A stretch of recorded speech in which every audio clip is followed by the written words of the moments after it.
Olwaleero tubadde tuzze okuwulira omusango ogwawaabwa Mwami Kigundu ne kampani ye nga baagala application eyo nga baagala okugoba omusango gwaffe gwe twateekayo nti ensonga zaabwe baazissaamu naye omusango ogwo baali baguwadde okuwulira olwaleero naye tuzze we tutuse mu kooti ne batugamba nti omulamuzi ali ku leave, yagenze ku leave ya mwezi mulamba nti omulamuzi ajja kudda nga December aweddeko ne tugende wa registrar tatuwadde olunaku lwa kuwulira musango ogwo tulina kye tuyita mu mateeka adjourning Sunday. Kitwewuunyisizza omulamuzi omulambo okubanga yatuwa ennaku zaatali sure nti agenda kubeera mu ofiisi oba agenda kubeera mu liivu. Omulamuzi twebuuza ekibuuzo yategedde luvannyuma lwa kutuwa ddeeti ennaku z'omwezi 8 agende mu liivu.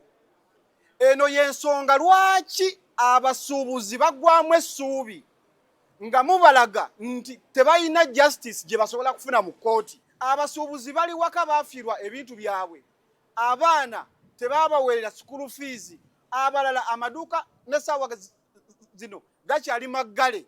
Gw'olimu guno omusango si musango gwa nkoko, wabula gw'abantu abaafiirwa ebyabwe, gw'abantu abaafiirwa obulamu bwabwe. Abasuubuzi abaafiirwa ebintu byabwe eri bizinesi zaabwe ne ziggwawo tebafiiriddwako, mulowooza bagenda kuba bawa omusolo mu ssanyu? Ng'omusuubuzi gwe mujjamu omusolo n'atuuka n'okugwa ye mumulesa aboneebone n'obwenkanya tabufunye. Gw'olowooza Pulezidenti Museveni ayinza okuganja mu Kampala ne mu basuubuzi eggwanga lyonna okutwaliza wamu? Tekisoboka.